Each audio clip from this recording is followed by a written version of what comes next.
when new scientific findings say, you can't do it. And that'll be the end of the dream. But it could be that one day we'll figure out how to do this. And if we do, if our descendants figure out how to create a baby universe that contains the seeds of future intelligent life, that in turn can create a baby universe and keep that chain of life going, then, by the principle of mediocrity, that is the idea that we're much more likely to be average than we are to be extraordinary. We can turn around and say, we're probably not the first ones to do this. We probably are here because someone cared enough to start a baby universe that had the seeds of potential life in it. And off we go. So that's a vision that I like to hold because there's no magic in it. And it gives us a reason to move forward. And one day we might know the answer. But for now, we don't know. We don't know the answers to these ultimate questions. So what do? It seems to me that we have to reach out to the confused, to the angry, to those who feel that theirs is the only way, and try to persuade them that it's possible to accept science, to have faith, and to live together. Otherwise, we'll never stand a chance of answering some of these big questions. Thank you.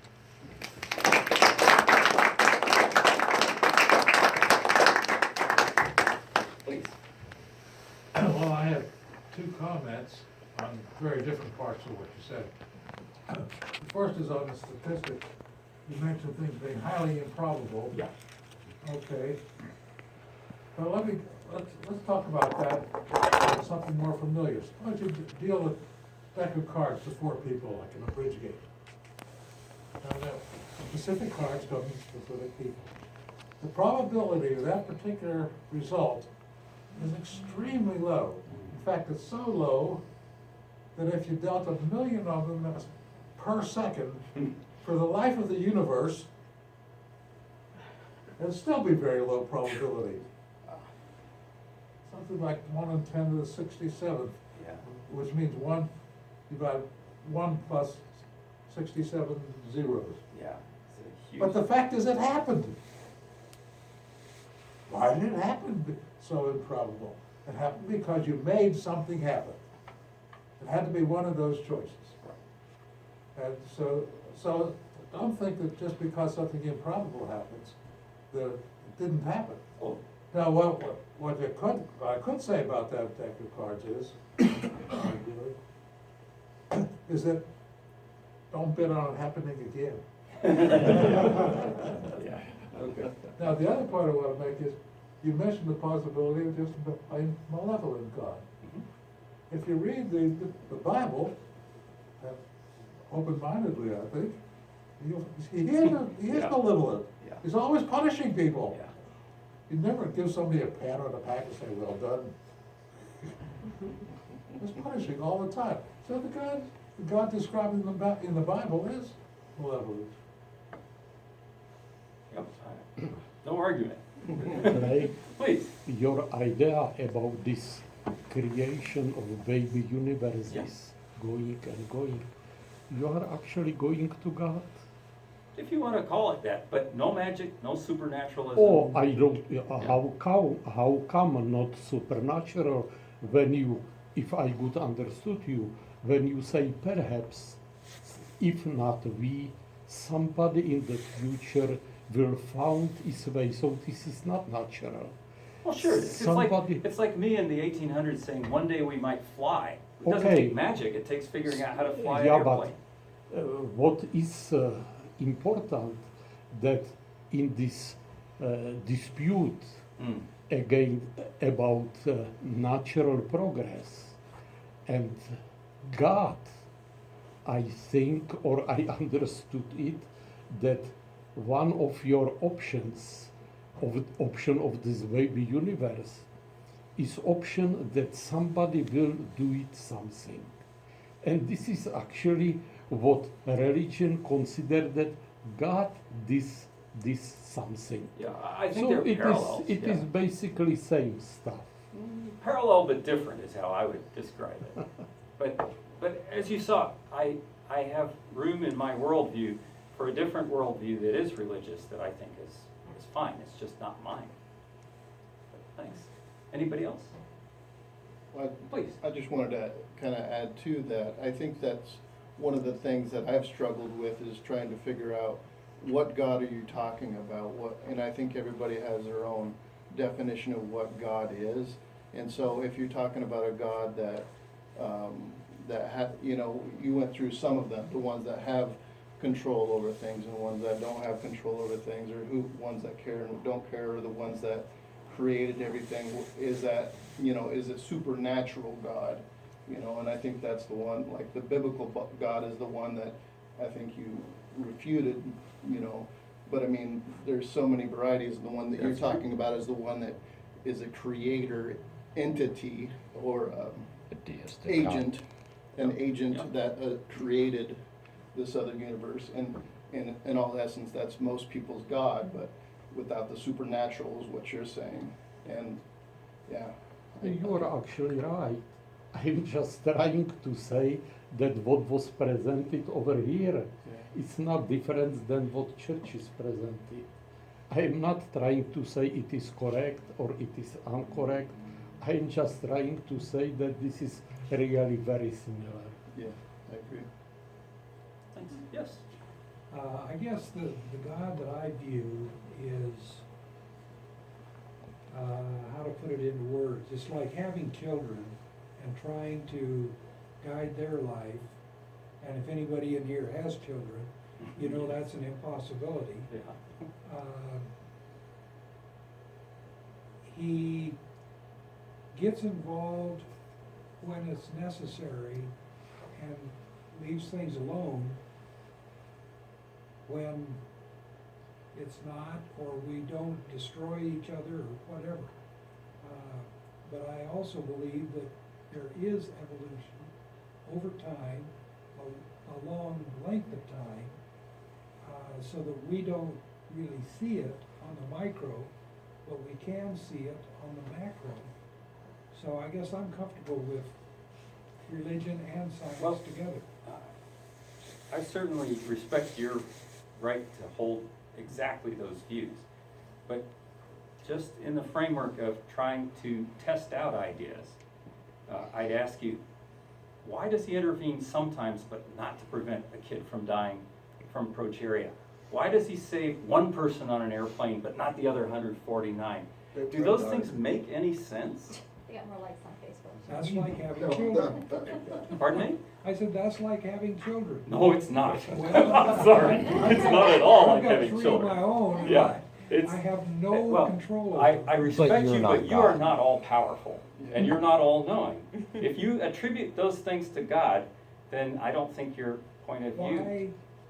Why? That's That's our interpretation of all powerful and all knowing. Okay.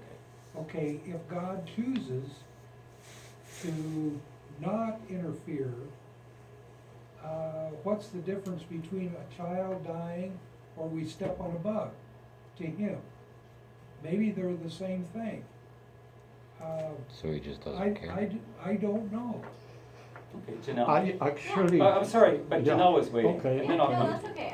This is on kind of a different topic, but one of the things I've struggled with going from being a Christian to an atheist is I kind of hit a block when I hit consciousness because I'm very evolutionary and I've read Richard Dawkins and Lawrence Krauss and all these people, and I've also read Sam Harris, and he talks a lot about like neuroscience, and I really struggle over this thing with consciousness because one of the things for many, many years that kept me alive as a Christian, so my family is very Christian, was I thought, if nothing else, I want it to be true.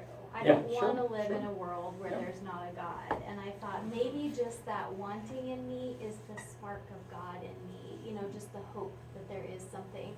And then I think about that biologically, and I think, where did that come along? Yeah, good question. Like in the evolutionary tree, because Yep. some little single-celled bacteria probably doesn't have that hope that there is maybe, I don't know, I'm not gonna say that whether or not I know that, but that to me, like I'm trying to think, because I was indoctrinated as a young Yeah. child if I was not indoctrinated, would I have that? And if I didn't, then where would my like dilemma with Well, consciousness that's a be? testable hypothesis. Go around the Yeah. world and see if everybody has the same experience. Yeah, They don't. yeah. Well, that's what you were Sorry, reading in. Dimitri. And actually, I would like to say that I mostly agree with this gentleman, perhaps not completely, and comments of this lady helps me actually to my direction. She described that she was indoctrinated as a child, and now she is adult, and suddenly she made their own opinion and actions and everything. And so this could be perhaps not complete, but explanation of this problem of free will. Because when we are parents and we have children, we guide them, Sure. and we of course sometimes prevent something wrong for them, but during the time we must, not if we like or not, we must lose our grip on them. And we are doing it. And finally, one day, these children has in America legal age 18, and now we are out of business. And I would like a little bit to say that this is perhaps, or not this is, because I am not comfortable really with this notion, but it could be something similar like with this free will and God. When people are not educated enough, not smart enough, we can perhaps blame God and say, you should take care for us. But when we are smart and we are consider ourselves to be smart and adult and educated, so when something happened, why God? Why not keep it on our responsibility? So Are it's we little, responsible for the great tsunami? perhaps not for the great tsunami, So but let's- eventually, if somebody live in the area when tsunami is coming, Fair enough. he or Yeah. she should prepare himself. Well, I actually have friend in the Europe who is businessman and who plan one time to buy some property in Florida and have a nice summer house over there. And I told him, don't do it. good advice. Good advice. Brian, I think you had something? No. Okay, please. When you talk about creating a baby universe, I presume you're not talking about anything that you can plan. You're talking about maybe doing something that generates a universe from someplace, and that universe is going to go up in ways you have no idea what's going to happen. And if that's the case, then if it eventually, eons later, develops consciousness, they're going to maybe come to the same kind of reasoning that we did, that there must have been a creator, and they're going to blame you. Yeah, it's all my fault. So we might do the same thing. Well, exactly. It is a, He won't be the around. analogy to religion is an analogy to deism. First. At best, from as much as I understand of what the best minds on this subject know, we couldn't possibly hope to do anything more than set some parameters, if we could do that. We don't even know if we could do that, but so that you wouldn't want to create a baby universe where everything flies apart in the first 10 seconds, because that's not going to be productive. You want a universe that's going to last a long time, but you don't want it to have gravity that's so strong that everything inside it collapses to a black hole right away, because that's not very helpful either. So you want to try to create a universe where something like this can happen. If you can. We don't know if you can. Please. To the whole idea of God being like a parent, Yeah. to me, as a parent, I will let my children stray a little bit. I will let them have their own way a little bit, and I will direct them and I will coach them as to what the right thing to do is. And if need be, I will stop them from doing the wrong thing. if there is a God and he is all powerful and anything more than a deistic God that started it all off and stepped away, he's a bad parent.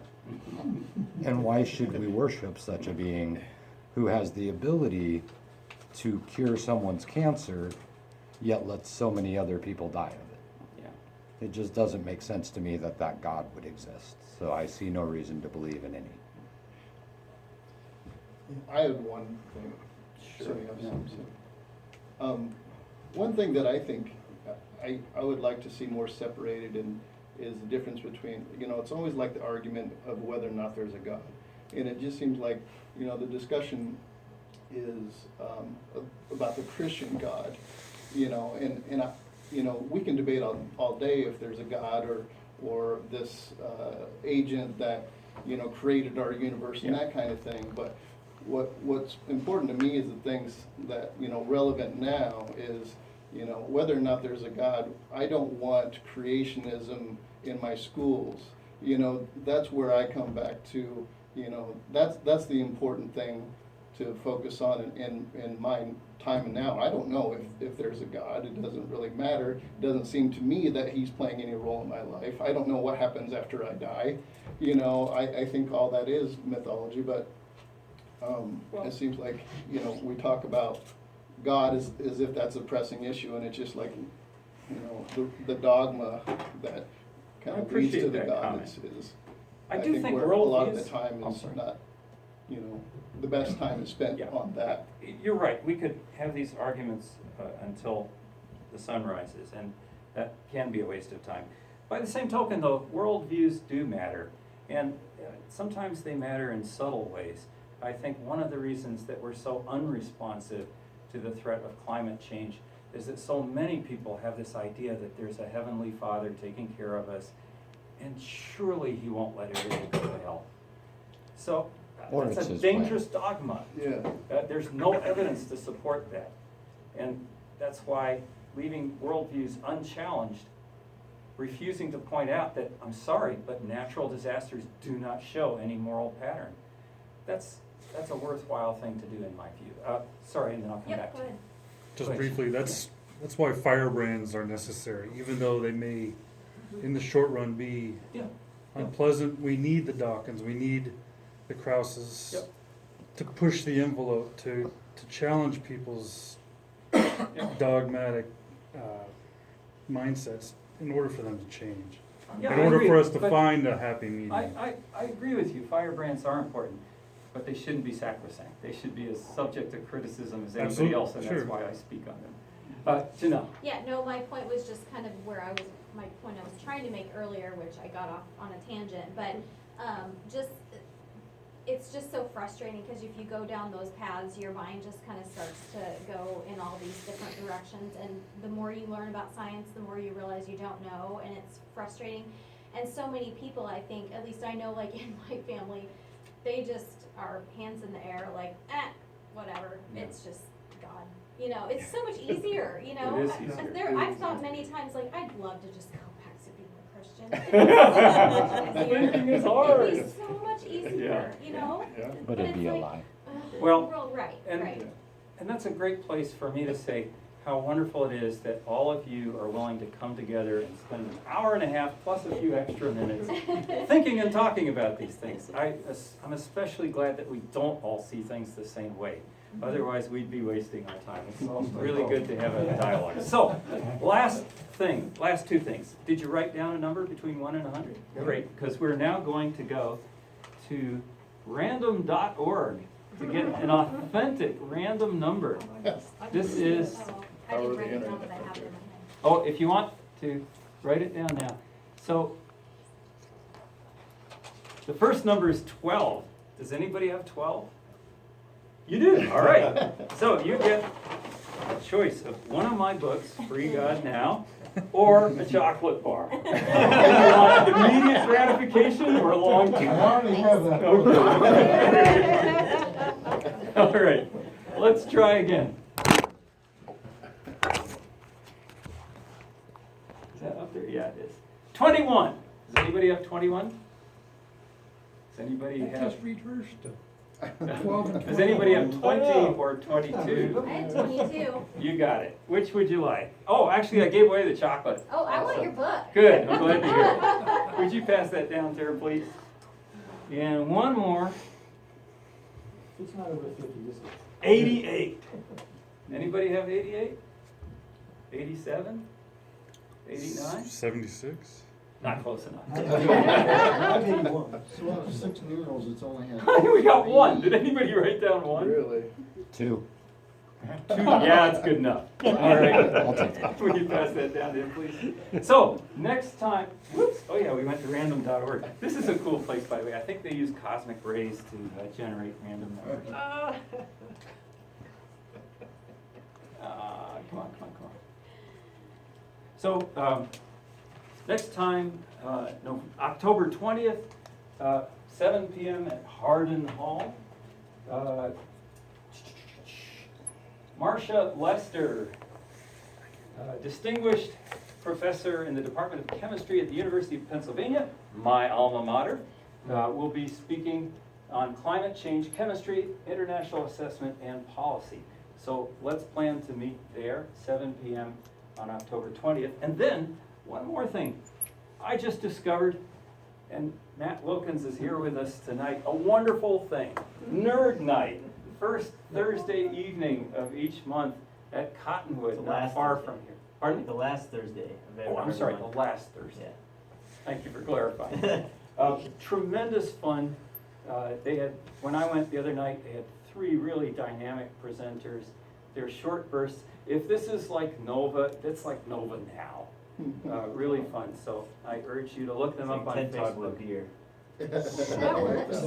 Yeah, maybe that's a better analogy.